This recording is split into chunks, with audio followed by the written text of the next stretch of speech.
بسم اللہ الرحمن الرحیم۔ السلام علیکم۔ سین سٹوری کے دیکھنے والوں کو خوش آمدید۔ دوستو، اگر آپ نے ہمارے چینل سین سٹوری کو سبسکرائب نہیں کیا تو سبسکرائب کر لیں، شکریہ۔ شوہر میرے فالج زدہ سسرال کو میرا لال جوڑا پہنا کر ایک کمرے میں بٹھا دیتا۔ کچھ دیر بعد جوان لڑکیوں کا رش لگ جاتا۔ جو لڑکی سسر کے کمرے سے نکلتی شوہر کو ہاتھ اٹھا کر دعائیں دیتی گئی، تمہاری وجہ سے ہمارا گھر برباد ہونے سے بچ گیا۔ اس متعلق شوہر سے پوچھتی تو وہ کہتا کہ ابا کے پاس کرامتی چیز ہے جس سے بانجھ لڑکیاں جڑواں بچے پیدا کرتی ہیں۔ یہ بات میرے پیٹ میں نہ پچی۔ ایک دن میں منہ چھپا کر سسر کے کمرے میں گئی تو میری جان نکل گئی، کیونکہ میری پڑھائی مکمل ہوتے ہی میرے والدین بھی میری شادی کے خواب سجانے لگے تھے، مگر میں راضی نہیں تھی۔ مجھے جاب کرنی تھی، اپنا نام بنانا تھا۔ میں نے مما سے کہا کہ مجھے ابھی شادی نہیں کرنی، تو انہوں نے روایتی ماؤں کی طرح مجھے سو سکھ گنوائے شادی کرنے کے، اور آخر میں یہی کہہ دیا کہ بیٹی کی شادی وقت پر ہو تو ہی بہتر ہوتا ہے۔ میرا آخری سہارا مما تھی۔ اب ان کی طرف سے انکار محسوس کر کے میں خاموش ہو گئی۔ کچھ ہی وقت بعد میرے لیے مناسب رشتہ آ گیا، جس پر بابا مما اور بھائی راضی ہو گئے۔ ایک بات عجیب تھی، میرے ہونے والے سسرال سے ہمیشہ دو ہی لوگ آتے، ایک ساس اور دوسرا دیور۔ حالانکہ ان کے مطابق وہ 4 لوگ تھے، میرے سسر، منگیتر، دیور اور ساس، مگر عجیب تھا کہ کبھی ان کے والد نہیں آئے تھے۔ ہر بار وہ ان کی مصروفیات کا بہانہ بنا دیتے کہ وہ مصروف ہیں، نہیں آ سکتے، دوسرے شہر رہتے ہیں، کام چھوڑ کر آنے سے نقصان ہوگا، جس پر سب خاموش ہو جاتے۔ میری شادی کی تاریخ مقرر کرنی تھی۔ اس دن گھر میں کافی تیاریاں کی گئی تھیں۔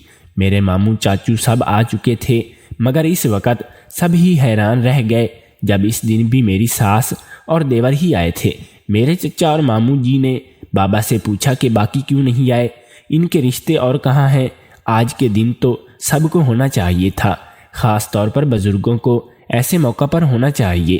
اچھا ہوتا ہے ان کی دعائیں بچوں کو ملتی ہیں۔ ان سے کہیں کہ اپنے رشتہ داروں کو بھی بلوائیں۔ چچا جان نے کہا تو بابا ساس کے پاس گئے تاکہ ان سے پوچھ سکیں کہ وہ اکیلے کیوں آئے ہیں، رشتہ دار اور ان کے شوہر کہاں ہیں، کیا وہ آج کے دن کے لیے اپنے بیٹے کی خوشی کی خاطر وقت نہیں دے سکے؟ یہی پوچھنے بابا ان کے سامنے بیٹھے تھے۔ بابا جان نے اس بارے میں سیدھا میری ساس سے پوچھا کہ آپ کے شوہر کیوں نہیں آئے، تو وہ سر جھکاتی بولی وہ ملک سے باہر گئے ہیں، کچھ عرصہ لگے گا۔ انہوں نے کہا کہ شادی دیر سے نہ ہو، وقت پر ہی ہو، تبھی ہم خود ہی آئے ہیں۔ اگر آپ لوگوں کو کوئی اعتراض ہے تو بتا دیں، ہم واپس چلے جاتے ہیں اور ان کے والد کے آنے کے بعد آئیں گے۔ ان کی بات سن کر بابا جان چپ ہو گئے، اور وہ بنا تاریخ رکھے چلے جاتے تو رشتہ داروں میں کیا عزت رہ جاتی۔ یہی سوچتے بابا جان چپ ہو گئے۔ ارے نہیں بہن جی، ان کے بابا تو ویسے ہی پوچھ رہے ہیں، آپ آ گئیں یا بھائی صاحب، ایک ہی بات ہے، چلیں بیٹھ کر سب طے کر لیتے ہیں۔ میری مما نے جلدی سے کہا، یوں مہمان آ کر بنا اپنا کام مکمل کیے چلا جائے، یہ اچھا نہیں ہوتا۔ مما نے انہیں بیٹھنے کا کہا۔ بابا جان سے کہا تو وہ صرف سر ہلا گئے۔ اس کے بعد سب کچھ طے ہو گیا اور 2 گھنٹے بعد چلے گئے۔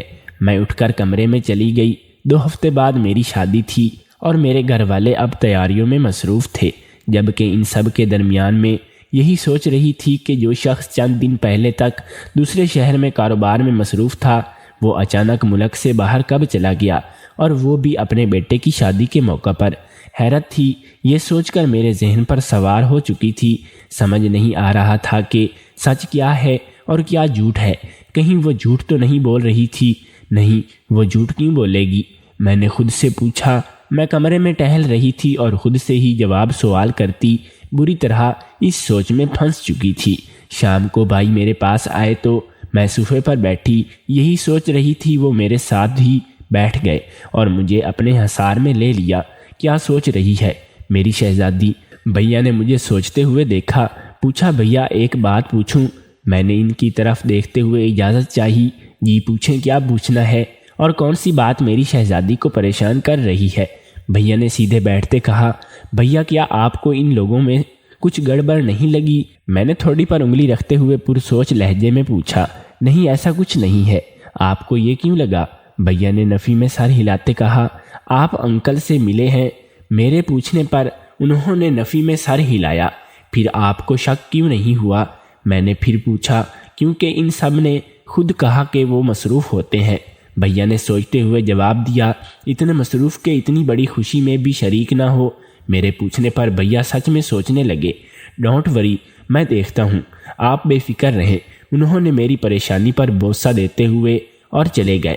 مجھے لگا تھا کہ وہ کچھ پتہ لگوا لیں گے، مگر نہیں، وہ بھی ناکام رہے۔ اگلے ایک ہفتے تک وہ کچھ پتہ نہ لگا سکے۔ میری شادی خیریت سے ہو چکی تھی۔ میرے گھر والے بہت خوش تھے کہ میری شادی ایک اچھی اور نیک گھرانے میں ہوئی ہے۔ وہ سب مطمئن تھے، مگر کہیں نہ کہیں میں بے سکون تھی۔ نہ جانے کیوں اس گھر میں داخل ہوتے ہی کچھ غیر محسوس ہونے لگا۔ میں پریشان تھی، دل بے چین تھا، کسی صورت چین نہیں مل رہا تھا۔ میں اپنی شادی کے دوسرے دن مما سے فون پر بات کر رہی تھی جب اچانک سامنے کچھ لڑکیوں کو پریشان حال ایک طرف جاتے دیکھا۔ میں نے مما سے بعد میں بات کرنے کا کہا اور ان کے پیچھے گئی۔ وہ پچھلی طرف جاتی راہداری میں بنے کمرے کی طرف جاتی اور اس کے اندر جانے لگی۔ میں نے پرسوچ نظروں سے انہیں دیکھا۔ وہ وہاں کیوں جا رہی تھی؟ جا کر دیکھتی ہوں، اتنا خود سے کہتی۔ میں ان کے پیچھے ہوئی۔ ابھی چند قدم کے فاصلے پر تھی جب پیچھے سے کسی نے بازو پکڑ کر اپنی طرف کھینچا۔ میں مقابل کے سینے ٹکرائی۔ نظر اٹھا کر غصے سے دیکھا تو سامنے میرا شوہر کھڑا تھا۔ میں نے سوالیہ نظروں سے اسے دیکھا کہ مجھے روکا کیوں ہے، جس پر وہ بولا، یہاں کیا کر رہی ہو؟ چلو کمرے میں۔ میرا ہاتھ پکڑتا وہ زبردستی مجھے وہاں سے کمرے میں لے گیا۔ میں تقریباً اس کے کھینچنے پر بھاگ ہی رہی تھی۔ اگر رکتی تو یقیناً گر جاتی۔ کیا ہو گیا ہے؟ یوں بھگا کیوں رہے ہو؟ میں نے اپنا بازو چھڑانے کی کوشش میں کہا۔ مجھے سمجھ نہیں آ رہا تھا وہ ایسا کیوں کر رہا ہے۔ کچھ نہیں ہوا، بس یوں ہی تم یہ بتاؤ تیار کیوں نہیں ہوئی؟ وہ میرا ہاتھ پکڑتے بولا۔ اس وقت ہم اپنے کمرے میں تھے۔ میں نے اس کے سوال پر خود کا ایک نظر دیکھا۔ ٹھیک تو لگ رہی ہوں، تیار ہو کر کیا کرنا ہے؟ میں نے آرام سے پوچھا۔ کیا تمہیں امی نے نہیں بتایا؟ اس کے سوال پر میں نے پریشانی سے اسے دیکھا۔ کیا نہیں بتایا؟ میں نے سوچتے ہوئے پوچھا۔ مجھے یاد تھا صبح سے میری ان سے بات نہیں ہوئی تھی، خاص طور پر تیار ہونے کے بارے میں۔ میں نے انہیں کہا تھا تمہیں تیار ہونے کا کہہ دیں، میرے دوستوں نے ہماری دعوت کی ہے۔ وہ سر پر ہاتھ مارتا بولا اور میرا دھیان ان لڑکیوں کی طرف سے ہٹانے کو سب کہہ رہا تھا۔ اس وقت میں سچ میں بھول گئی کہ میں اس سے کیا پوچھ رہی تھی۔ اس طرح اس نے مجھے اپنی باتوں میں لگا دیا۔ میں اس کے کہنے پر تیار ہو گئی اور پھر ہم شام ہوتے ہی گھر سے نکل گئے۔ مجھے سمجھ نہیں آ رہی تھی کہ وہ اتنی جلدی مجھے کیوں لے جا رہا ہے۔ ابھی تو 4 بجے ہیں اور دعوت تو 7 بجے بولا ہے۔ پہلے لانگ ڈرائیو کریں گے، پھر شاپنگ اور کچھ تحفے لیں گے، سب دوستوں کے لیے پھر جائیں گے۔ میں اس کی بات پر خاموش ہو گئی۔ رات 7 بجے ہم شاپنگ سے فارغ ہو کر وہ کال کا بہانہ کرتا گاڑی سے نکلا۔ واپس آیا تو منہ لٹکا ہوا تھا۔ میرے خیریت پوچھنے پر بولا، دوست کے ساتھ حادثہ پیش آ گیا ہے، اسی لیے باقی سب اسی کے ساتھ ہسپتال میں ہیں۔ میں یہ بات سن کر پریشان ہو گئی۔ کچھ نہیں ہوتا، میں نے اسے تسلی دی تو بولا، تم سے شرمندہ ہیں، سبھی کے تمہیں دعوت دی تھی اور وہ آ نہیں سکے۔ میں نے اس کی بات پر صرف افسوس سے سر ہلایا۔ مجھے سمجھ نہیں آ رہی تھی کہ کیا کہوں، کیونکہ نہ جانے کیوں مجھے لگا جیسے وہ جھوٹ بول رہا ہے۔ کچھ ہی دیر بعد مجھے گھر چھوڑتا وہ ہسپتال جانے کا کہتا چلا گیا۔ میں کمرے میں ٹہلنے لگی، پھر ڈرامہ لگا کر دیکھنے لگی، جب اچانک میرے ذہن میں وہ لڑکیاں آئیں جو راہداری میں بنے کمرے میں جا رہی تھیں۔ میں نے باہر جاتے راہداری کی طرف جانا چاہا، پھر وہاں اندھیرا تھا جسے دیکھ کر میرا دل ایک دم سے ڈر گیا۔ وہاں جانے کا ارادہ کینسل کرتی واپس کمرے میں آئی۔ کافی دیر تک ان لڑکیوں کے بارے میں سوچتی رہی، ان کا وہاں کیا کام ہے۔ اس کے بعد نہ جانے کب آنکھ لگی اور سو گئی۔ صبح اٹھی تو شوہر شیشے کے سامنے کھڑا بال سیٹ کر رہا تھا۔ میرے اٹھنے پر مسکراتے ہوئے بولا، سب ناشتے پر انتظار کر رہے ہیں۔ میں نے کہا اچھا ابھی آتی ہوں، اور اٹھ کر فریش ہونے لگی۔ ناشتے کے بعد دیور اور شوہر دونوں کام پر چلے گئے۔ میں لاؤنج میں بیٹھی اخبار پڑھ رہی تھی جب ایک بار پھر دیکھا تو کچھ لڑکیاں پریشان سی راہداری کے بنے کمرے میں جا رہی تھیں۔ میں نے اٹھ کر ان کا پیچھا کیا، وہ سبھی اندر چلی گئیں۔ میں ان کے پیچھے دروازے کے پاس کھڑی ہو کر اندر دیکھنے لگی، مگر اندر نظر پڑتے ہی میں حیران رہ گئی، کیونکہ وہاں بیڈ پر سسر صاحب لیٹے ہوئے تھے اور وہ ان کی اطراف کھڑی تھی۔ میں اندر جاتے ہی پیچھے سے ساس نے پکارا، اماں یہ سب کیا ہے؟ اماں یہ سب کیا ہے؟ اور سسر کب واپس آئے؟ یہ لڑکیاں کیا لینے گئی ہیں ان کے کمرے میں؟ میں نے ایک ساتھ سبھی سوال پوچھ لیے، جس پر ان کے چہرے پر پریشانی رقص کرنے لگی۔ وہ مجھے لیے لاؤنج میں چلی آئی اور روتے ہوئے بولی، تمہارے سسر اپاہج ہیں۔ اور ان کی بات سن کر میں نے نہ سمجھی سے انہیں دیکھا، جیسے سمجھنا چاہا ہو وہ کیا کہہ رہی تھی۔ مطلب میرے پوچھنے پر بولی، میں سچ کہہ رہی ہوں، تمہارے سسر اپاہج ہیں۔ ہم نے یہ بات صرف اس لیے چھپائی کہ کہیں تمہارے گھر والے شادی سے انکار نہ کر دیں، اور وہ مسلسل رو رہی تھی۔ میرے گھر والے انکار کیوں کرتے؟ میں نے حیرت سے پوچھا۔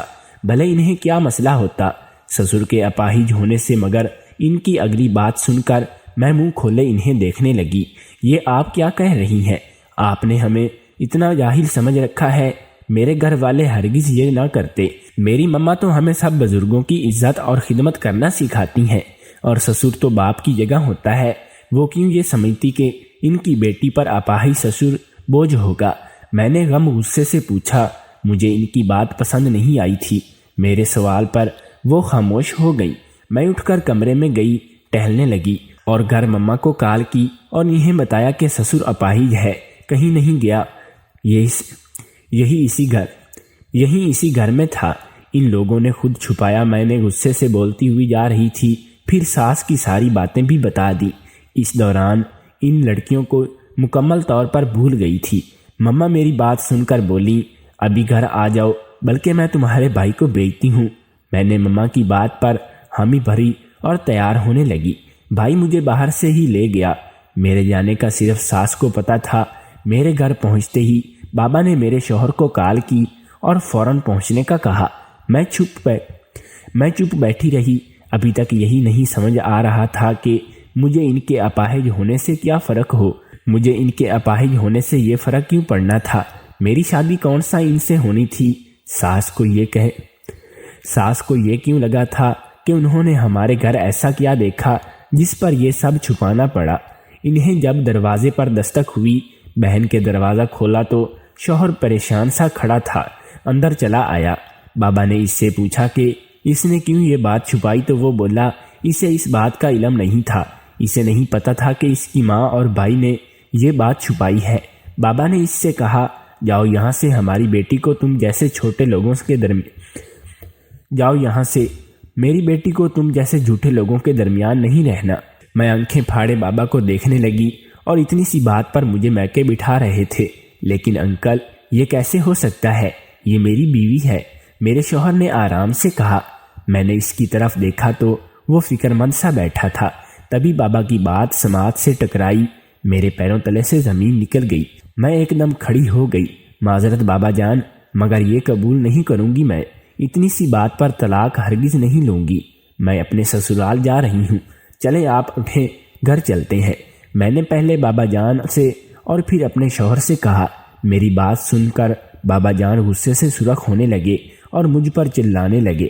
میں خاموشی سے ان کے الفاظ سن رہی تھی جو زہر کی طرح دل میں اتر رہے تھے۔ میں خاموشی سے وہاں سے واپس سسرال آ گئی۔ گھر پہنچتے ہی میں نے شوہر سے اس جھوٹ کے بارے میں پوچھنا چاہا، مگر وہ کسی ضروری کام سے چلے گئے۔ ایک بار پھر میں نے لڑکیوں کو سسر کے کمرے میں جاتے دیکھا، مگر اس بار مما کی کال آنے پر کمرے میں واپسی چلی گئی۔ گھر میں کافی شور تھا، بھائی بابا سبھی سے ناراض تھے۔ میں کیوں واپس گئی؟ مما مجھے بتا رہی تھی کہ میں نے ان کی بات سن کر فون کاٹ دیا۔ تبھی نظر کمرے کے دروازے پر پڑی، جہاں شوہر کھڑا تھا، اور وہ لڑکیاں خوشی سے شوہر کو دعائیں دیتی جا رہی تھیں، ساتھ ہی کہتی رہی کہ اللہ تمہارا بھلا کرے، تم نے ہمارا گھر برباد ہونے سے بچا لیا ہے۔ میں حیران تھا کہ شوہر نے ایسا کیا کیا۔ اس سے پہلے پوچھتی شوہر باہر چلا گیا، اور اس کے بعد شام تک میں یہی سوچتی کہ آخر کیوں وہ لڑکیاں وہاں کھڑی تھیں، اور سسر سے ان کو کیا کام تھا۔ میری سوچ کے گھوڑے پوری طرح رفتار سے دوڑ رہے تھے۔ شوہر کے آتے ہی میں نے سیدھا اس سے یہی پوچھا کہ کیوں لڑکیاں روز آتی ہیں۔ میرے سوال پر وہ گڑبڑا گیا اور جلدی سے بولا کہ میرے ابا کے پاس ایک کرامتی چیز ہے جس سے 5 لڑکیوں کو جڑواں بچے پیدا ہوتے ہیں۔ میں ان کی بات پر حیران رہ گئی اور وہ باہر نکل گئے۔ یہ کیسے ممکن ہو سکتا ہے 5 لڑکیاں ماں بنے، اور وہ بھی کسی کرامتی چیز سے؟ یہ کرامتی چیز سسر کے پاس آئی کیسے؟ میں یہی سوچتی سو گئی۔ اگلے روز میرا ارادہ سسر سے ملنا تھا۔ وہ کیا سوچتے کہ وہ مجھے نہیں ملے، میں بھی نہیں مل سکی۔ یہی سوچتے ہوئے میں ان کے لیے چائے بنائی اور ٹرے میں رکھے ان کے کمرے کی طرف گئی، مگر دروازے تک پہنچتے ہی اندر دیکھتے میری سانس رک گئی۔ ہاتھ سے ٹرے چھوٹ کر زمین پر گر پڑی، جس کے شور سے میرا شوہر باہر آیا۔ تم یہاں کیا کر رہی ہو؟ اس کی زبان لڑکھڑا رہی تھی۔ میں نے اندر کی جانب اشارہ کیا جہاں سسر میرا لال جوڑا پہنے لیٹے ہوئے تھے۔ میں نے تمہیں بتایا تو تھا کہ ابا کے پاس کرامتی چیز ہے، اسی لیے انہیں لال جوڑا پہنایا ہے تاکہ اس کا اثر جلدی ہو اور گاؤں کی لڑکیوں کے مسئلے حل ہو جائے، اس سے کام جلدی ہوگا۔ اس کی بات اور لہجے پر مجھے لگا جیسے وہ پاگل ہو۔ میں وہاں سے کمرے میں چلی آئی۔ اب مجھے ان سب سے خوف سا محسوس ہونے لگا تھا۔ میں کمرے میں بیٹھی تھی جب اچانک شوہر کی بات سماعت سے ٹکرائی۔ جڑواں بچوں کا سوچتے ہوئے میرے چہرے پر خوشی رقص کرنے لگی، کیونکہ میں بھی سسر کے پاس جاؤں، مجھے بھی پھر جڑواں بچے ہوں گے۔ میری پہلی اولاد جڑواں ہوگی تو کتنا اچھا ہوگا۔ ہاں یہ صحیح ہے۔ میں نے دوبارہ سسر کے کمرے میں جانا چاہا، جب شوہر نے روک دیا اور سخت لہجے میں مجھ سے بات کرنے لگا۔ میں اس کی باتیں سن کر چپ ہو گئی۔ دل کیا ابھی رونے لگ جاؤں۔ میری آنکھوں میں نمی جمع ہونے لگی۔ میں نے سر جھکا لیا۔ وہ جانے لگا، پھر اس نے جاتے ہوئے پلٹ کر کہا کہ کمرے میں مت جانا، مگر وہ ایسا کیوں کہہ رہا تھا؟ میں اس سوال پر پریشان ہو گئی۔ جب سب وہاں جاتی ہیں تو میں کیوں نہیں؟ شوہر مجھے منع کر کے گیا تھا، لیکن میرا دماغ مجھے وہاں جانے پر بار بار اکسا رہا تھا۔ میں تیار ہو کر امی کی طرف چلی گئی۔ بابا جان مجھ سے ناراض تھے۔ ان سے اپنے کیے کی معافی مانگی اور شام کو بھیا ساتھ واپس آ گئی۔ اب مجھے یہ سمجھ نہیں آ رہی تھی کہ شوہر کیوں مجھے سسر کے کمرے میں جانے سے منع تھا، کہ شوہر نے مجھے کیوں سسر کے کمرے میں جانے سے منع کیا تھا۔ مگر جب کوئی وجہ نہ ملی تو اگلے دن جانے کا سوچ کر کھانا بنانے لگی۔ اگلے دن شوہر کے جاتے ہی میں نے کپڑے بدلے، چادر سے خود کو کور کیے اور پچھلے دروازے سے گھر سے باہر نکلی۔ کسی کی نظروں میں آئے بغیر میں ان لڑکیوں کے ساتھ سسر کے کمرے میں جا پہنچی، مگر سامنے سسر کو ان لڑکیوں کے ساتھ دیکھتے ہی جان لبوں پر آئی۔ وہاں سے بھاگتی واپس اسی طرح اپنے کمرے میں پہنچی، دروازہ بند کیا۔ دسمبر میں بھی میرا چہرہ پسینے سے تر ہو رہا تھا۔ بار بار وہ سب آنکھوں کے سامنے فلم کی طرح چل رہا تھا۔ کیا ہو رہا تھا وہاں پر کوئی اتنا کیسے گر سکتا ہے؟ اپنے چہرہ پریشانی پر صاف کرتے ہوئے فون اٹھاتے کانپتے ہاتھوں سے مما کو کال کی۔ مما مجھے یہاں سے لے جائے پولیس جلدی، میں نے خوف سے کانپتی آواز میں کہا۔ دوسری طرف مما پریشان ہو کر پوچھ رہی تھی کہ کیا ہوا، مگر مجھ میں حوصلہ نہیں تھا کہ کسی کو بتا سکوں کیا دیکھ کر آئی ہوں۔ میں رونے لگی تو میرے رونے پر مما نے کہا بھائی کو بھیج رہی ہوں۔ میں یہ سنتے ہی باہر نکل گئی۔ ساس کچن میں تھی، دیور اور شوہر کام پر گئے تھے۔ میں اپنے بھائی کے ساتھ وہاں سے واپس گھر آ گئی۔ مما کے گلے لگی، رونے لگی۔ بھیا بابا مجھ سے پوچھ رہے تھے کہ شاید مما نے انہیں میری کال اور رونے کا بتا دیا تھا، تبھی وہ سب واپس گھر پہنچ چکے تھے۔ میں نے مما کو بتانے کا سوچا اور انہیں ایک کمرے میں لے گئی۔ میں نے کچھ لڑکیوں کو پچھلی راہداری میں بنے کمرے میں جاتا دیکھا تو وہاں ان کے پیچھے گئی۔ اس کے اندر جا رہی تھی، میں ان کے پیچھے گئی، مگر شوہر نے روک دیا اور بولا چلو باہر چلتے ہیں، دوستوں نے دعوت کی ہے۔ 3 سے 4 گھنٹے یہاں وہاں فالتو میں گزارنے کے بعد بولا دوست کے ساتھ حادثہ ہو گیا ہے، اسی لیے دعوت کینسل ہے۔ اگلے دن میں سسر کو دیکھا تو پوچھا، تب پوچھنے پر ساس بولی اسی لیے نہیں بتایا کہ میرا بیٹا تمہیں پسند کرتا تھا، ہمیں ڈر تھا کہ کہیں تمہارے ماں باپ یہ سمجھ کے ہم شادی کے بعد سسر کی ذمہ داری تم پر ڈال دیں گے اور وہ یہ سوچتی شادی کینسل نہ کر دیں، تبھی یہ بات راز رکھی۔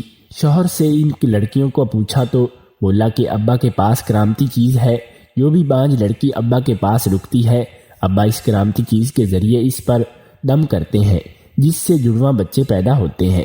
ایک صبح میں اپنے شوہر کو اپنا لال سوٹ سسر کو پہنچاتے دیکھا۔ پوچھنے پر بولا اس سے دم کا اثر جلدی ہوگا۔ میں پریشان ہو گئی۔ پھر اچانک ذہن میں خیال آیا کہ میں بھی دم کرواتی ہوں، مجھے بھی جڑواں بچے پیدا ہوں گے، اسی لیے وہاں جانے لگی تو شوہر نے ایک بار پھر روک دیا، مگر اس بات پر سن کر میری حیرت کی انتہا نہیں رہی۔ وہ بولا ابھی مجھے اولاد نہیں چاہیے اور جڑواں تو ہرگز نہیں، اس لیے میں اس کمرے میں مت جاؤں ورنہ وہ مجھے چھوڑ دے گا۔ میں اس سے چھپ کر اس کمرے میں گئی تو وہاں اس سے آگے مجھے سے بولا نہیں گیا۔ مما نے مجھے گلے لگا لیا اور آرام کرنے کا کہہ کر باہر نکلے۔